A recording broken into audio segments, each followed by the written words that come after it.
अस्सलाम वालेकुम। वालेकुम सलाम। खैर खुश के तुम रोज गए हो आजकल की बन गया की बन दस्या आवागे वीडियो दे विवरण भाई मैं गड्डी ते कोई नहीं जाना है कोई सिस्टम है तो छोटा दे थाई सारा दे थाई हुंदा मैं। अच्छा ते अगे तुसी आया तो दस्या वे कौन से राह डाको डाक ले आए ते छोटा छोटा मारे विवरण तो दस्या कोई नहीं डाकू डकिया ना और तू आगे खलो डाकू को आया लेकिन ये गल उधर बाहर जाके से ना इथे शोर बड़ा चिल्लर चलदे पे गल च छेड़ी है भी वो मैं तो अगे हूँ तुहानू कोई ना दसू ये गल लुकाई वदा हूँ लेकिन आखिरी दो चक्कर ते हुण ड्राइवर ला के आया ना इस तो पहले जेड़ा मेरा आखिरी चक्कर आ ना गड्डी ते मेरे अगू डाकू है मेरी गड्डी दे अगू 4 बंदे है केड़ी जाते हैं वो भी तुहानू दसना पहले तू दस भाई तू मेरे कोल तो पुछ लई भाई डाकू वाली गल दसो तो ये चैनल ते वीडियो लाई ये आज बनावनी मोड़ ले मैं सपोर्ट कर करके मार गया चैनल एदा मियां पंजाबी कल्चर भी चलो एदा पीआ रेट जावे आ मैं धक्का लाया 2-3 बारी जेड़ा काम एदा मैं मुफ्त किया ना वो वड्डे यूट्यूबर इहो जिहा काम 20-25 हज़ार रुपया लेंदे तां काम करदे जेड़ा एदा काम मैंने फ्री च कीता और 450 सब्सक्राइबर होया पे सो वीडियो ते व्यूज च ठीक हमदे पे सो भाई तू वीडियो लाइक कर रोज दी व्लॉग बनाई जावा के फनी वीडियो बनावा यार जी ओ जिहा मर्जी बना मेरे वीडियो मेरे व्यूअर वेखसन तेरी वीडियो तो टेंशन ना लो ते वो गल पे कर दिया से आजकल तुहानू पता कच्चे दे डाकू वो मशहूर हैं लोगों को अगवा करके तरह तरह के तरीके दे नाल अगवा करके फिर गला के अगर अगवा करके मुतवान मंगते वो डाकू मोटरवे ते आ जाते M5 मुल्तान तो सखर मोटरवे जी है उत्थे डाकू गड्डी वाले भी लुट लेंगे गोटकी में क्रॉस किया ना गोटकी ते कश्मोर वाली इंटरचेंज के विचले सन उत्थे गया ते सिंधे पे मोटरवे पुलिस की गड्डी खलोती है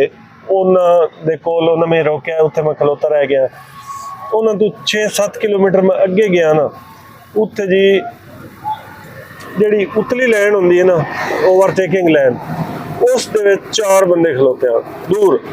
मैं मोबाइल कढ़िया मोबाइल मैं तुहानू ना वीडियो क्लिप ही वीडियो के आखिर से तुहानू मैं विखाई था मैं मोबाइल कढ़िया भाई वो बंदे खलोते पता नहीं क्यों खलो मैं समझा कोई वीडियो बनाने वाले खलोते जी अजकल रिवाज बनया वदा भी है बाल होवन या वड्डे होवन और रोड से खलो जाते हैं तो गाना तो टिकटाक बनाई तो इन्हीं किया भी बत्तियां भालो गड्डियां मैनू समझ आई है भी कू अजे बत्ती वाले वेली है लेकिन उन्होंने हाथ दे नचने को टंबे आन वड्डे वड्डे टंबे मतलब सोटे आन लम्बे लम्बे वो एक बंदा उन्होंने विचों ना थले आ गया यानी मेरे खब्बी पासे आ गया 3 बंदे उधर खलोते रहे मैं मोबाइल कढ़ लिया वो वीडियो क्लिप वीडियो के आखिर से तुम वेखो मैं मोबाइल कढ़िया ना तो उन्होंने वीडियो बनावन कान भी क्यों खलोते मेरी समझ ना भी है पता नहीं किस वास्ते देंदी रही मैं मोबाइल कढ़िया जिस वे मैं उन्होंने कोल गुजरे मैं वैसे स्पीड ही बता लिया मैंने पता लग गया भी बंदे गलत है जिसलिए वो मेरे इस साइड ड्राइवर साइड वाले शीशे मोबाइल बाहर किया वो नजीवे हो एक दे हाथ दे सोटा लो सही तो जोर का ठोक दिता मेरी गड्डी मेरे कैबन से लगा गेट से लगा गलबन आवाज आई है तो छोटा मोटा थले डटा टायर उत्तों टपया तो मैं मर गया जो मेरा जेन काम किया ना वो बंदे खलोते आन सिर्फ गड्डी रोकने वास्ते भी गड्डी वाले छोटा मरसा कोई शीशा बजसी या कोई या ये गड्डी वाला खलोसी सुन भैया बाना कश्मोर ते गुटकी दे विचले सन अगर तुसी ड्राइवर हो या उदू लगे टप्पे हो तो लोकेशन बखूबी वाकिफ हो तो उत्थे की हो जाए इलाका भाई गड्डी रुकसी ते गड्डी जिवें रुकी असले वाले बंदे किते साइड ते होसन वो आके बंदे नु जमुट कर जैसे ते अगवा करके ते मोड़ जिवें नंदा काम ने बहरहाल अल्लाह पाक दे करोड़ा मेरे शुक्र है अल्लाह पाक सानू बचाया उस मुसीबत तो अल्लाह पाक दे बहुत मेरे शुक्र अदा किया जी